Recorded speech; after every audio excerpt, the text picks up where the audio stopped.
Bonjour à toutes et à tous, j'espère que vous allez bien. Aujourd'hui, je vais vous parler de la tragique histoire de Kim Wall qui a connu une fin absolument horrible et je m'excuse d'avance car je vais sûrement écorcher les noms, donc c'est parti.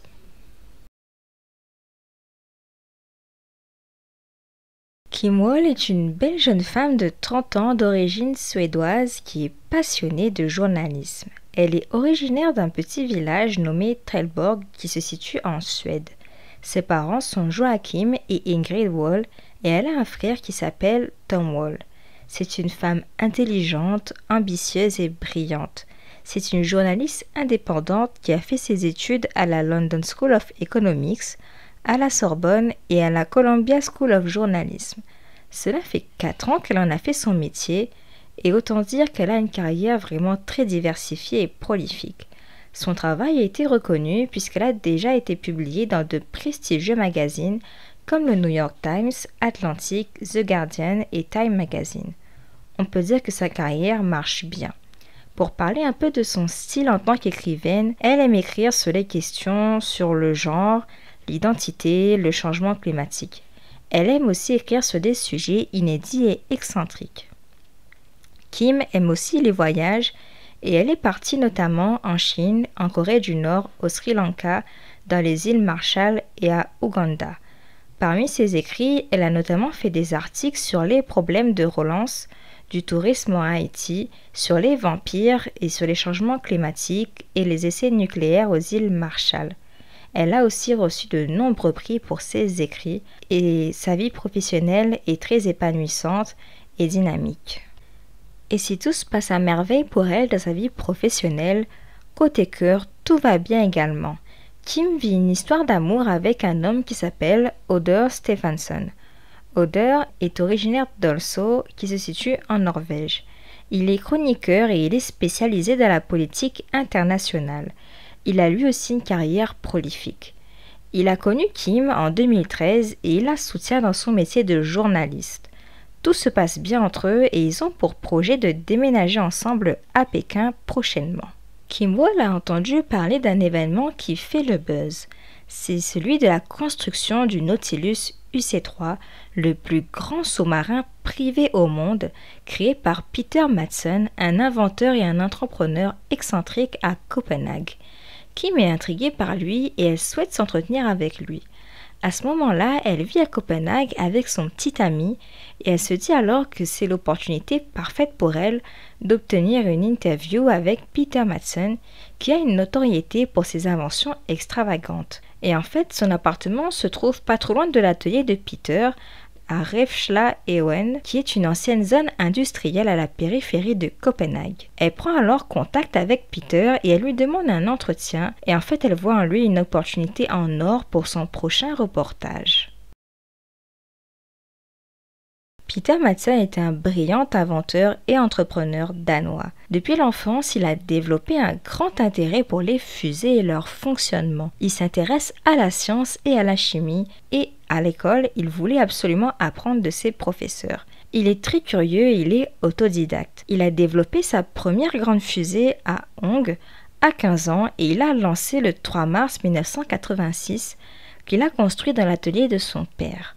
Lors de son lancement, elle a atteint 100 mètres avant de s'écraser.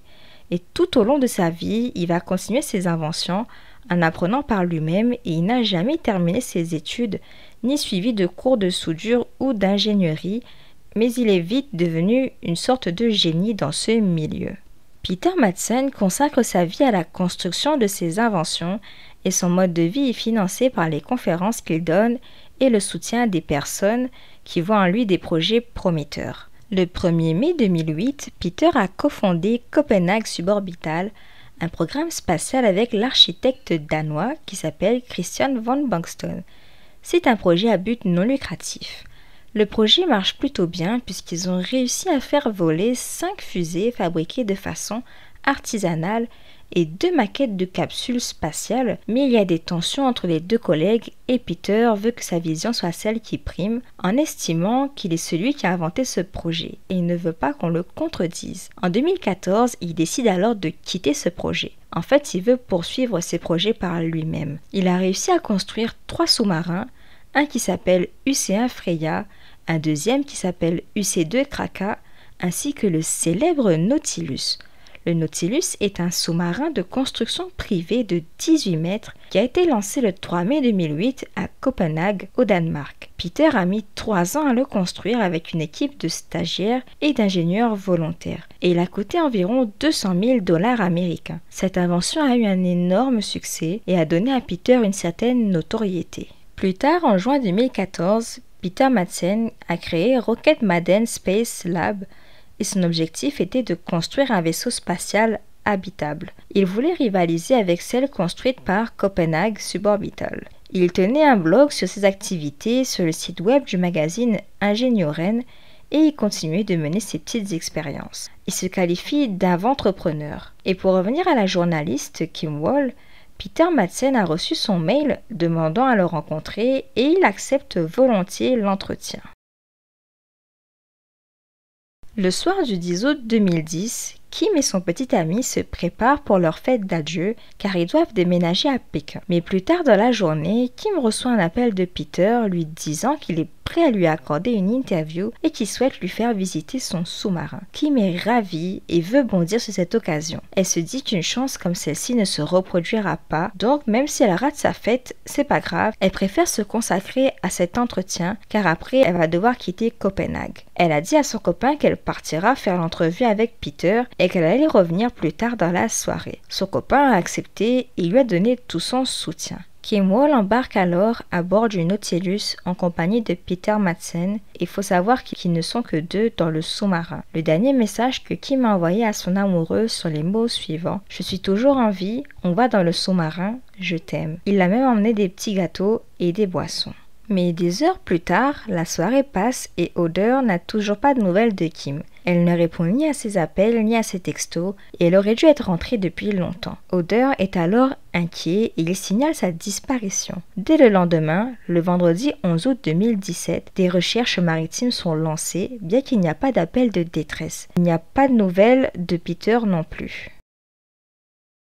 La police prend la disparition de Kim très au sérieux. Le souci, c'est que le sous-marin ne dispose pas de système satellite et il est donc impossible de les localiser. Les policiers sont à la recherche d'indices et de témoignages. Et comme un coup de chance, ils apprennent que Kim et Peter ont été aperçus à bord du sous-marin par un homme. À ce moment-là, il est 20h30 et le sous-marin a quitté son port depuis 1h30. Cet homme, c'est Rasmus Edgeler et il les a vus alors qu'il était sur son bateau de plaisance. Il a déclaré les mots suivants: « Nous étions à 3 mètres du sous-marin, ils nous ont fait signe et on a blagué sur le fait que mon bateau était plus puissant que le leur. » Là, on a même pris une photo de Kim et de Peter. Ce n'est que vers 10h que les policiers parviennent à localiser le submersible qui se trouve dans la baie de Køge, au sud de Copenhague, et ils ne sont pas au bout de leur surprise. Ils tombent sur le sous-marin qui est en train de couler et à bord ils trouvent Peter. Il est secouru et ramené sur la terre ferme. Mais sur les lieux, il n'y a aucune trace de Kim. Dès son arrivée sur la terre ferme, les médias entourent Peter qui répond à leurs questions. Il prend la parole en disant les mots suivants: « Je vais bien, je suis un peu triste parce que le Nautilus a coulé. J'ai essayé de le réparer, mais en 30 secondes, il a coulé. Je ne pouvais même pas fermer les portes. » Les policiers sont alors intrigués par lui et surtout ils sont préoccupés car ils se demandent où se trouve la jeune journaliste. Il pose alors la question à Peter qui affirme avoir déposé Kim Wall la veille vers 22h30 sur la pointe de l'île de Refshaleøen à Copenhague, là où s'était retrouvé. À ce moment, nous sommes le lundi 12 août 2017 et il est placé en détention provisoire pendant 24 heures pour homicide par négligence. Les policiers ont de forts doutes sur son histoire. Ils ne comprennent pas comment le sous-marin très performant de Peter a pu couler. Mais celui-ci répond que le naufrage est dû à une défaillance technique. Son témoignage comme quoi il aurait laissé Kim sur la terre ferme avant le naufrage ne tient pas la route car personne n'a eu de nouvelles d'elle. Les policiers ne lui font pas confiance. Les parents de Kim ainsi que son copain sont sans nouvelles et sont morts d'angoisse. Ils ne comprennent pas comment elle a pu se volatiliser de la sorte alors que tout ce qu'elle voulait c'était faire un article. L'entrepreneur. Mais une fois en garde à vue, Peter change de version et les événements vont prendre une tournure dramatique. Le 12 août 2017, après une audience judiciaire, il avoue à la police qu'à bord du sous-marin, il y a eu un accident tragique. En fait, Kim a été accidentellement frappé à la tête par le couvercle de l'écoutille du sous-marin. Il a alors paniqué et a jeté le corps de Kim à la mer comme sépulture. Les policiers sont sous le choc et lui demandent où est-ce qu'il a jeté son corps. Et Peter ne leur répond pas. Il déclenche alors d'importants moyens de recherche afin de retrouver le corps de la journaliste. Des plongeurs, des navires, des avions et des hélicoptères examinent la zone où il y a eu le naufrage. Le sous-marin est renfloué et passé au peigne fin. À bord, les policiers trouvent des traces de sang attestant qu'un drame s'est produit. Et en analysant bien le sous-marin, ils se rendent compte qu'il a été volontairement saboté et qu'un trou a été fait dans la coque, ce qui contredit l'explication de Peter et qui montre qu'il n'y a que lui qui a pu saboter son sous-marin.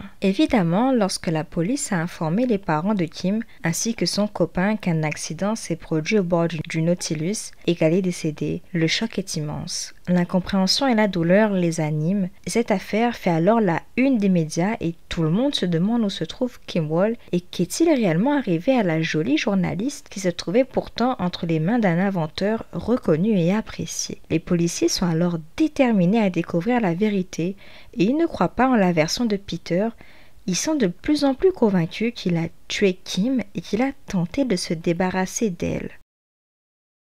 Nous sommes toujours le lundi 21 août 2017 et au même moment, un cycliste qui fait sa balade fait une macabre découverte. Il tombe sur un torse humain qui s'est échoué sur la côte d'Amager, une île du Danemark. Il a échoué sur le bord d'une plage. Il prévient alors immédiatement la police qui demande des tests ADN afin d'identifier le torse et ils pensent à Kim, mais ils attendent de la confirmation. Ils ont confronté l'ADN retrouvé sur le torse à celui de Kim trouvé sur sa brosse à dents et ses cheveux.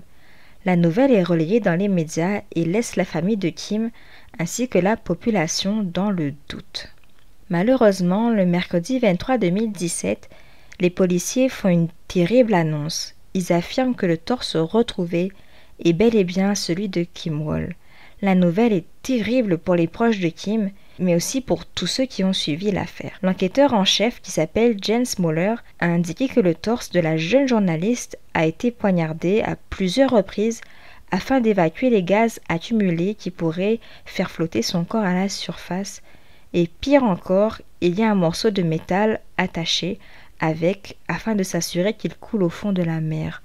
Le sang de Kim a d'ailleurs été retrouvé en abondance au sein du sous-marin. Le 25 décembre 2017, Peter Madsen est désormais accusé de manipulation inappropriée de cadavres. Il est accusé de meurtre mais il nie les faits. Les policiers souhaitent désormais retrouver les restes du corps de Kim Wall et surtout connaître la vérité. Ils ne comprennent pas comment une entrevue à bord d'un sous-marin a pu dégénérer de la sorte. Peter Madsen n'est alors plus présenté comme le brillant savant, mais comme un dangereux prédateur. Le 5 septembre 2015, lors d'une audience, Peter commence à parler. Il explique que lorsque Kim est arrivé, ils ont fait 2 heures de plongée, puis ils sont montés à bord. C'est à ce moment qu'un accident s'est produit. Il raconte qu'il a refermé accidentellement le couvercle de l'écoutille du sous-marin sur elle alors qu'il tenait ouvert pour qu'elle puisse passer. Et le couvercle a brutalement cogné la tête de Kim, lui faisant alors une fracture du crâne. Le panneau de l'écoutille faisait 70 kilos et le coup a été brutal. Elle serait ensuite décédée suite à ce coup violent. Peter a alors été pris de panique, il ne savait pas quoi faire, il a alors décidé de jeter son corps par-dessus bord. Il a déclaré à ce propos les mots suivants. « Dans l'état de choc dans lequel je me trouvais, c'était la meilleure chose à faire. » Il a affirmé cependant ne pas avoir mutilé son corps, ce qui est incohérent. Les policiers ne croient plus en ces déclarations et lorsque le tribunal lui demande pourquoi il n'a pas appelé le secours, il a dit les mots suivants. « J'ai compris que le monde dans lequel j'avais vécu n'existait plus. » Pour le tribunal, Peter enchaîne les mensonges. Peter Madsen est alors vu comme un menteur manipulateur et dangereux psychopathe. L'opinion publique ainsi que les proches de Kim ne cessent de se demander ce qu'elle a pu vivre au fond de ce sous-marin et pourquoi Peter n'a pas fait plus afin de la sauver, et il a simplement décidé de se débarrasser d'elle et de martyriser son corps. Désormais, les enquêteurs ne souhaitent plus uniquement trouver les restes du corps de Kim, mais ils se focalisent aussi sur Peter et ils veulent tout savoir sur sa véritable personnalité et s'il avait des signes d'un prédateur. Son atelier est alors saisi ainsi que tout son équipement, ses ordinateurs, tout son matériel est passé au peigne fin à la recherche de preuves à son encontre. Le mardi 3 octobre 2017, une horrible découverte est faite sur un disque dur appartenant à Peter. En fait, le procureur Jacob Butch Jepsen a affirmé qu'un disque dur retrouvé dans l'atelier du suspect a démontré des recherches historiques compromettantes. Peter a visualisé des films fétichistes, notamment des snuff movies, où il y avait des femmes qui ont subi les pires sévices et qui ont été torturées réellement. Peter a tout de suite rétorqué en disant que ce disque dur n'était pas à lui mais à un stagiaire. Il affirme aussi que de nombreuses personnes avaient accès à son ordinateur puisqu'il travaillait avec plusieurs volontaires dans son atelier. Pourtant, plusieurs témoins ont affirmé avoir vu Peter visualiser ce type de contenu pervers. Quand la cour lui demande pourquoi il a visualisé ce contenu, il a répondu les mots suivants. « Ce n'est pas sexuel, je regarde ces vidéos pour pleurer et éprouver des émotions. » Ce qui prouve une fois de plus qu'il est un psychopathe. On va revenir un peu sur la personnalité de Peter. Peter Madsen a débuté ses études après la mort de son père. Et son père, il le décrit comme un commandant de camp de concentration. C'est un père assez tyrannique et Peter, il a une haute opinion de lui-même à tel point qu'il a abandonné ses études car il estimait en savoir déjà trop. C'est un homme très créatif et doué pour les inventions, mais il est aussi connu pour être excentrique. Il a consacré sa vie à la confection de ses propres fusées et sous-marins et tout cela marchait plutôt bien, ce qui alimentait son ego. Il est connu pour son caractère difficile. Il n'aime pas qu'on le contredise et qu'on le freine dans ses ambitions. Pour lui, il sait tout et il faut suivre ses ordres. Ceux qui ont travaillé avec lui le décrivent comme un homme autoritaire, imprévisible et qui s'emporte vite. Ses proches ont affirmé qu'il n'avait pas une personnalité violente, mais son biographe Thomas Jersing dit le contraire, en expliquant qu'il avait des accès de colère. Il l'a décrit avec les mots suivants. Le fil directeur de sa vie, ce sont les conflits. Il a du mal à se mettre d'accord avec les autres, il a de grandes ambitions et veut tout faire à sa manière. À tel point qu'il s'est disputé avec la plupart de ses compagnons d'affaires en justifiant son indépendance en disant de lui les mots suivants. Je suis auto-entrepreneur, c'est la force de la dictature. Peter Madsen a même déclaré les mots suivants à propos du Nautilus. Il y a une malédiction sur le Nautilus, cette malédiction c'est moi. Il n'y aura pas de sérénité sur le Nautilus tant que j'existerai. Les psychiatres qui l'ont examiné l'ont décrit comme un homme à des traits narcissiques et psychopathiques, montrant un grave manque d'empathie, de remords et de culpabilité, malgré un charme superficiel. Et pour revenir à sa vie sexuelle, il est décrit comme un homme à la sexualité déviante. On sait qu'il a l'habitude d'inviter des femmes sur son sous-marin afin de les séduire. Et plusieurs de ses conquêtes ou de ses ex ont affirmé qu'il a une tendance pour les rapports sexuels violents avec des scénarios masochistes où il prenait plaisir à simuler un étranglement. Il aime également visualiser des vidéos extrêmes mettant en scène des femmes étant torturées. Tout le monde sait désormais que Peter Madsen est un pervers et un prédateur sexuel. Il nourrit en lui plusieurs perversions. Pendant ce temps, l'équipe de plongeurs cherche toujours les restes de Kim Wall. Le 6 octobre 2017, des plongeurs de la marine royale danoise tombent sur 2 sacs au fond de la baie de Køge. Dans le premier, ils retrouvent un couteau et des morceaux de ses vêtements cachés dans des sacs lestés par des morceaux de métal. Et dans le second se trouvent les 2 jambes ainsi que la tête de Kim. Le 27 octobre 2017, dans un autre sac, les policiers ont trouvé les bras ainsi qu'une scie. Un autre rebondissement va faire face puisque les restes de Kim ont été analysés afin de comprendre ce qui lui est arrivé. Les médecins ont affirmé que son crâne n'avait aucune trace de fracture, ce qui discrédite l'explication de Peter. Une autopsie du torse de Kim a aussi révélé la présence de blessures au couteau sur les parties génitales de la jeune femme et sa cage thoracique, et qui aurait été causée autour ou peu de temps après sa mort. L'autopsie a révélé qu'elle avait environ 15 coups de couteau sur le torse, dont 14 dans ses parties intimes, et elle était toujours vivante à ce moment-là. Les marques autour de la tête et des membres sectionnés correspondaient à une coupure faite à la scie qui a été retrouvée. L'ADN de Peter n'a pas été retrouvé sur le corps de Kim, mais on a trouvé des traces de son sperme sur son caleçon, celui qui est porté à son arrestation, ainsi que des traces du sang de Kim sur ses narines, ainsi que des égratignures fraîches sur ses aisselles. Peter n'a rien dit à propos des blessures au couteau dans l'intimité de Kim et il nie l'avoir violenté ou agressé et avoir éjaculé en sa présence. Face aux preuves, Peter Madsen change de version. Le 30 octobre 2018, il explique à la police qu'en fait Kim est morte d'un empoisonnement au monoxyde de carbone alors qu'il se trouvait sur le pont. La pression de l'air à bord du sous-marin a soudainement chuté alors qu'il était sur le pont et Kim était dans la salle des machines. Le sous-marin était rempli de gaz d'échappement et quand il a ouvert la trappe, il y avait du gaz et il a trouvé Kim totalement inconsciente et quand il a regardé, il était trop tard pour elle. Il a alors décidé de la mutiler et de se débarrasser de son corps. Mais l'avocat de Peter nie les faits et affirme que son client ne lui a jamais révélé comment Kim est décédée. Peter n'a pas fait de déclaration précise sur comment Kim a trouvé la mort, mais il a affirmé qu'elle était à l'intérieur lorsqu'il y avait du gaz d'échappement. Mais face aux blessures, on suppose qu'elle a été soit morte par lacération à la gorge, soit par strangulation, et qu'elle a été torturée avant le meurtre. Les autorités pensent que Peter a attiré Kim dans son sous-marin afin de satisfaire ses fantasmes sexuels pervers et qu'il a prémédité son geste. Les policiers ont trouvé à bord de son bateau de nombreux outils de torture, dont une scie, des couteaux, des tournevis affûtés, des sangles et des colliers de serrage, ce qui est plutôt peu commun pour une balade en sous-marin. Il voulait sûrement avoir tout son matériel à sa disposition. Et la police a aussi examiné son téléphone, un iPhone 10, et remonté son historique de recherche. Les dernières recherches de Peter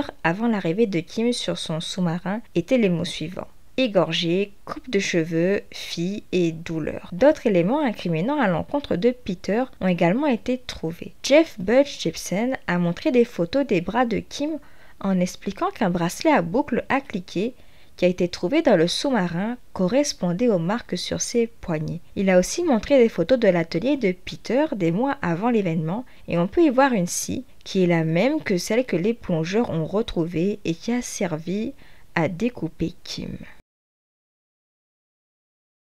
En janvier 2018, Peter Madsen est inculpé de meurtre, de manipulation indécente de cadavres et d'agression sexuelle. Le tribunal l'accuse d'avoir ligoté, frappé, coupé et poignardé puis tué Kim, en la tranchant la gorge ou en l'étranglant. Le procès s'ouvre le 8 mars 2018 et il plaide non coupable du meurtre de Kim. Pour vous dire à quel point le procès a été médiatisé, ce sont environ 120 journalistes de 15 pays différents qui étaient présents au tribunal. Peter Madsen, à son procès, a déclaré ne pas voir où est le mal dans le fait d'avoir démembré le corps de Kim Wall puisqu'elle était déjà morte. Le 25 avril 2018, Peter Madsen est reconnu coupable de tous les chefs d'accusation. Il est alors condamné à la prison à perpétuité. Il a fait appel de sa sentence, mais sa demande n'a pas abouti. Il a déclaré à propos de ses faux témoignages les mots suivants: je ne pensais qu'aux proches de Kim Wall, c'est une histoire très horrible. Je savais qu'elle était morte et qu'elle ne reviendrait pas. Je n'avais qu'un seul but, c'était d'épargner le plus possible les proches. En août 2018, Peter a été admis à l'hôpital après avoir été agressé en prison par un détenu de 18 ans et dans un documentaire danois datant de septembre 2020, Peter a admis avoir tué Kim Wall. Le 20 octobre 2020, Peter a tenté de s'évader de prison en menaçant un employé de prison avec un objet ressemblant à un pistolet avant de s'enfuir avec un objet similaire à une ceinture d'explosifs, mais il a été encerclé par la police et ramené dans sa cellule. Après le départ de leur bien-aimé Kim, sa famille et ses amis ont fondé le fonds commémoratif Kim Wall afin de financer des femmes reporters pour couvrir des sujets d'intérêt culturel. Le 10 août 2018, une course commémorative à l'occasion du premier anniversaire de son assassinat a eu lieu. Des personnes du monde entier se sont joints à cette course. Et en octobre 2017, Kim a été nominée à titre posthume pour le prix Europa dans la catégorie journaliste de l'année. Ses parents ont publié un livre en sa mémoire intitulé Le livre de Kim quand les mots se terminent. C'est tout pour la triste histoire de la brillante Kim Wall, assassinée brutalement des mains d'un inventeur psychopathe alors que tout ce qu'elle voulait c'était faire son travail.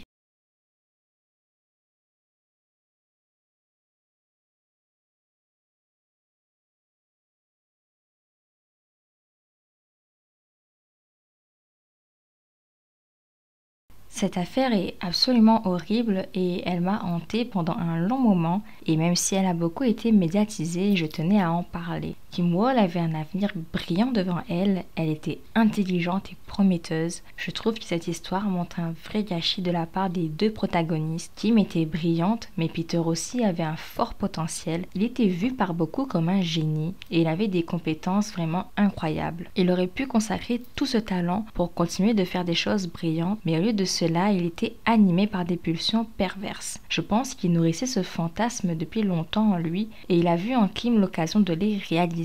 Peter est un homme qui peine tout à lui-même. Il est un narcissique et un ego surdimensionné. Il aimait charmer son entourage et mettre en avant cette facette de lui comme un savant brillant et excentrique, mais aussi cette personne autoritaire que l'on ne devait pas contredire. Au fond, il est un psychopathe et un pervers. Au vu de ses tendances sexuelles et des films qu'il aimait visualiser, on peut voir que sa vision des femmes est dérangée et malsaine et qu'il est un prédateur. Pour ne pas choquer, j'ai pesé mes mots, mais ce qu'il visualisait étaient des films vraiment très violents. Lorsque ce scandale a éclaté, beaucoup de personnes de son entourage n'en revenaient pas qu'il était capable de faire un tel acte, ce qui montre qu'il cachait bien son jeu et qu'au fond de lui se trouvait un monstre dangereux. Il a changé de version en 3 fois et ne voulait pas reconnaître son crime. Son comportement et ses déclarations montrent sa dangerosité et sa perversité, puisqu'il a dit ne pas avoir voulu dire la vérité afin d'éviter aux parents de Kim de trop souffrir alors qu'il avait déjà assassiné et démembré leur fille.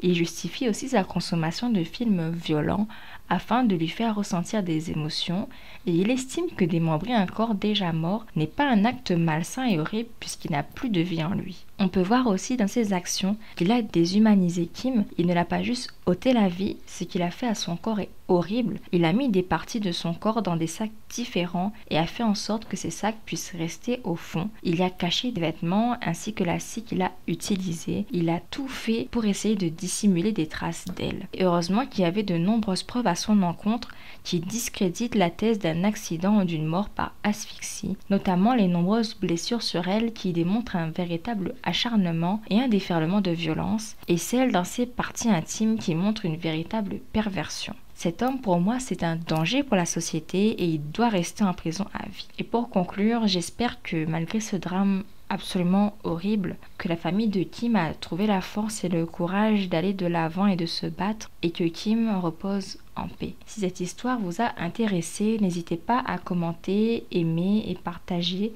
et je vous retrouve à la prochaine vidéo.